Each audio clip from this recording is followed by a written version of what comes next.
कुछ रास्तों को अगर अनजाने छोड़ दिया जाए तो वो बेहतर रहता है। इस वीडियो का मकसद आपको डराना नहीं बल्कि आगाह करना है। हमारी जिंदगी में ऐसे बहुत सारे वाकयात होते हैं जो हमें कभी नहीं भूलते। आपने बड़े बुजुर्गों से बहुत सारी जिन्नों और भूतों की कहानियां सुन रखी होगी। आज की भी कहानी कुछ ऐसी है।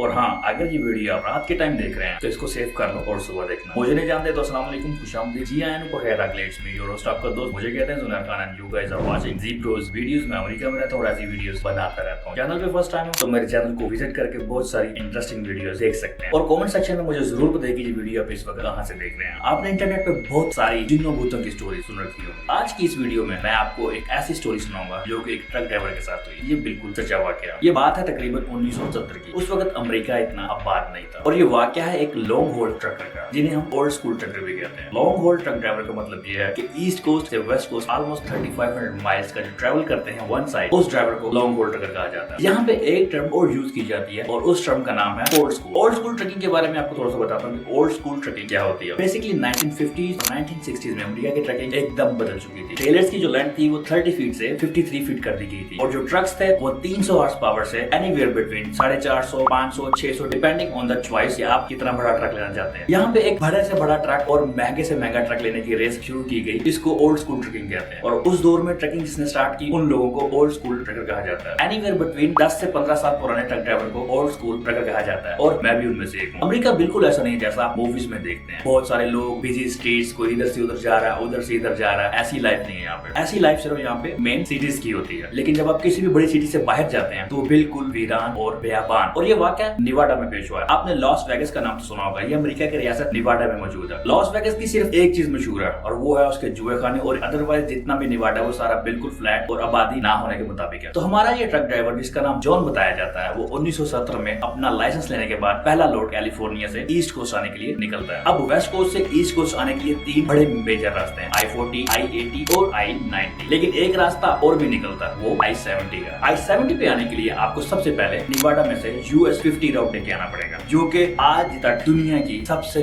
वीरान तरीन रोड है। एक दो बार मुझे भी दिन के टाइम वहाँ पे ट्रैवल करने का मौका मिला। उस रोड का हाल कुछ ऐसे बताता हूँ। समटाइम 100 मील तक आपको ना तो कोई आगे से आ रहा था और ना ही कोई आपको ओवरटेक करता है। समटाइम आपको जब आप चला रहे होते हैं आपके ऊपर एक ऐसी कंडीशन आ जाती है कि आपको लगता है कि शायद कहीं मैं गलत जा रहा हूँ या मैं बिल्कुल स्टॉप हूँ। तो आपको किसी न किसी को फोन करके पता करना पड़ता है या पुलिस को कॉल करनी पड़ती है कि कहीं आप सीधे रास्ते पे जा भी रहे हैं या नहीं। ये आज की बात और ये वाकया 1970 का। कैलिफोर्निया के बॉर्डर से जब आप निवाडा में एंटर होते हैं तो वहाँ पे एक ट्रक स्टॉप आता है। उस ट्रक स्टॉप के ऊपर आप अपना स्नैक, कॉफी, खाना या डीजल वगैरह डालते हैं, क्योंकि उस ट्रक स्टॉप के बाद तकरीबन 350 मील कोई भी ट्रक स्टॉप नहीं आता, ना ही कोई आबादी, ना ही कोई फ्यूल लेने की जगह। जॉन जब उस ट्रक स्टॉप पे फ्यूलिंग कर रहा होता है तो एक ओल्ड स्कूल ट्रक ड्राइवर उससे पूछता है कि तुम कहाँ जा रहे हो। ये बिल्कुल नॉर्मल है। आजकल भी जब हम पेट्रोल या डीजल डाल रहे होते हैं ट्रक में, जो साथ वाला जो ट्रक ड्राइवर होता है तो वो हमसे बात कर लेता है, अच्छा लगता है। इसको ओल्ड स्कूल ट्रकिंग कहते हैं। इससे आपस में इसको ट्रकर ब्रदरहुड भी कहा जाता है। मिस्टर जॉन ने उसको बताया कि मैं ईस्ट कोस्ट जा रहा हूँ, और जो ओल्ड स्कूल ट्रक ड्राइवर था वो बिल्कुल हैरान हो गया कि ये रास्ता तो ईस्ट कोस्ट जाता ही नहीं। मिस्टर जॉन ने बोला कि यहाँ से मैं US 54 लेके जाऊंगा निवाडा में से और आगे जाके I-70 पे निकल आऊंगा, जो कि इंतहाई खतरनाक था। अब उस ओल्ड स्कूल ट्रकर ने मिस्टर जॉन को बताया कि भाई ये रास्ता बहुत ही खतरनाक और डेंजरस है और रात के टाइम यहाँ पे ड्राइव करना खतरे से खाली नहीं है, तो बेहतर होगा कि आप डिटूर ले लीजिए और किसी और रास्ते से चले जाइए। लेकिन मिस्टर जॉन ने एज यूजुअल, जैसे हॉरर मूवीज में होता है कि लाख मना करने के बावजूद भी आप नहीं सुनते, यहाँ से जॉन कॉफी पकड़ता है, फ्यूलिंग फिनिश करता है और हाईवे 54 के ऊपर ड्राइव स्टार्ट कर देता है। एक चीज का एहसास उसको ड्राइव करने के थोड़ी देर बाद ही हो गया था कि ये रोड बिल्कुल खाली और सुनसान है। लेकिन समटाइम ऐसा होता है। ये कोई इतने भी बड़ी खतरे की बात नहीं थी, क्योंकि मोस्ट ऑफ द टाइम आजकल के दौर में भी जब 25-25, 30-30 मील भी हमें कोई ट्रक ड्राइवर या गाड़ी नजर नहीं आती, तो ये एक नॉर्मल सी बात थी। जॉन कॉफी पी रहा था, रेडियो पे गाने सुन रहा था और अपनी राइड को एंजॉय कर रहा था। अब जॉन को ड्राइव करते हुए तकरीबन 2 घंटे से ज्यादा टाइम हो चुका था। अब वो ऑलमोस्ट निवाडा और एरिजोना के दरमियान में आ चुका था। अब ना तो वो आगे जा सकता था ना वो पीछे जा सकता था। ये एक चांद की 14वीं रात थी। आपको दूर दूर तक सितारे और रोड नजर आ रहा था। ये बिल्कुल स्ट्रेट रोड है। आपको ऑलमोस्ट 5 से 10 मील तक की विजिबिलिटी नजर आती है। अब जॉन को सड़क के ऊपर 3 से 4 मील आगे कोई इंसान जाता हुआ नजर आता है। वो थोड़ा सा हैरान तो होता है लेकिन परेशान नहीं। ये परेशानी की बात इसलिए नहीं थी क्योंकि समटाइम ऐसा होता है कि जो होमलेस लोग होते हैं वो रोड के किनारों पर रात के टाइम ट्रैवल कर रहे होते हैं एक जगह से दूसरी जगह जाने के लिए। तो उसने भी यही समझा कि शायद ये कोई होमलेस है। अब जॉन उसके पास जाके अपना ट्रक खड़ा कर देता है। ये उसकी सबसे बड़ी गलती। जब जॉन ट्रक से नीचे उतरता है वो देखता है कि एक ऑलमोस्ट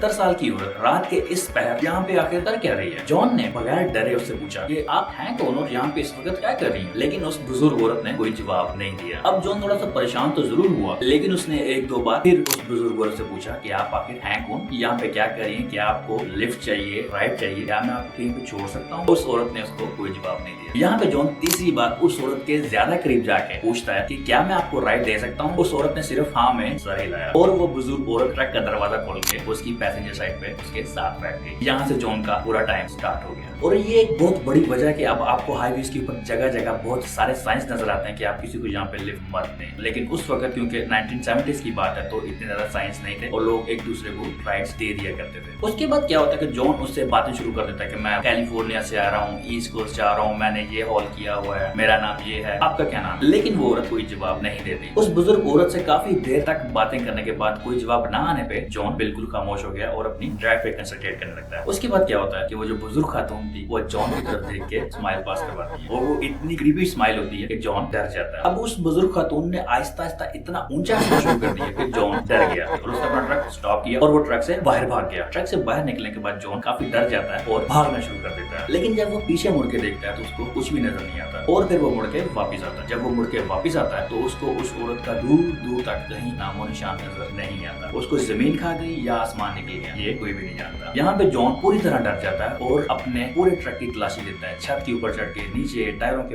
ऊपर नीचे हर जगह तलाश करता है। दूर दूर तक उसे उस औरत का कोई नामो निशान नजर नहीं आता। उसके बाद जॉन अपने ट्रक में बैठ के ट्रक स्टार्ट करता है और भाग जाता है वहाँ। और 1.5 से 2 घंटे ड्राइव करने के बाद उसको एक छोटा सा ट्रक स्टॉप नजर आता है और जॉन वहाँ पे जाके सुख का सांस लेता है। जब वो ट्रक स्टॉप पे पहुंचता है और वहाँ पे 2-3 ड्राइवर ऑलरेडी मौजूद होते हैं, वो जब इसको एक परेशान हाल में देखते हैं कि एक परेशान ड्राइवर अब काफी घबराया हुआ लग रहा है, तो इसके पास आके से पूछते हैं कि भाई क्या हुआ। जॉन यहाँ पे अपने साथ पेश आने वाला सारा वाकया उनको सुनाता है और वो ड्राइवर बिल्कुल भी परेशान नहीं होता। उनके लिए शायद ये मामूल की बात है। वो कहते हैं कि तुम्हें तो इस रास्ते से आना ही नहीं चाहिए था, क्या तुम्हें कभी किसी ने मना नहीं किया इस रास्ते से आने? वो बताता है कि हाँ मुझे मना तो जरूर किया था लेकिन मैंने उस बात को सीरियस नहीं लिया। और फिर वो सारे मिलकर गैस स्टेशन के अंदर जाते हैं और जो गैस स्टेशन की ऑनर होती है वो सारे मिलकर उनको बताते हैं कि यहाँ पे बहुत अर्सा पहले एक एक्सीडेंट हुआ था जिसमें एक बुजुर्ग खातून अपनी जान की बाजी हार गई थी। उसके बाद से लेकर अब तक उनका जो भूत है वो आने वाले लोगों को डराता भी है, धमकाता भी और नजर भी आता है। और तुम अकेले ड्राइवर नहीं जिसको वो भूत नजर आया, ये कंप्लेन बहुत सारे ड्राइवर्स ऑलरेडी कर चुके हैं। तो नेक्स्ट टाइम इस रास्ते से अवॉइड कर। अब इस वाक्य में कितनी सदाकत है ये तो मैं नहीं जानता, लेकिन ये story all over the internet और बहुत सारे जो पुराने ट्रक ड्राइवर हैं जिनसे हम खुद भी मिलते हैं वो बताते हैं कि ये बात बिल्कुल सच है। और उसके बाद काफी अरसे के लिए जो निवाडा में US 50 है उसको बंद कर दिया गया और रात के टाइम ट्रेवल पे उस पर पाबंदी लगा दी गई। इस स्टोरी से हमें सबक यहाँ पे ये मिलता है कि अगर हमें कोई बड़ा बुजुर्ग किसी बात से मना कर रहा है तो हमें मना हो जाना चाहिए। ये वाकया जब मैंने ट्रैकिंग स्टार्ट की थी तो मुझे एक ओल्ड स्कूल ट्रैकर ने सुनाया था और मैं काफी डर गया था। उसके बाद से लेकर अब तक मैं भी उस साइड पे नहीं गया और ओल्ड स्कूल ट्रैकर जहाँ पे ड्राइव करने से मना करते हैं वहाँ पे ड्राइव कभी भी नहीं करते। अगर ये वीडियो आपने यहाँ तक देख ली है तो इस वीडियो को लाइक करके चैनल को सब्सक्राइब कीजिए और कमेंट सेक्शन में मुझे ये जरूर बताइएगा कि आप क्या सोचते हैं कि क्या ये वाकया सच्चा है या झूठा। जिंदगी तो आपसे फिर मुलाकात करेंगे, तब तक के लिए अल्लाह हाफिज। जय सेफ।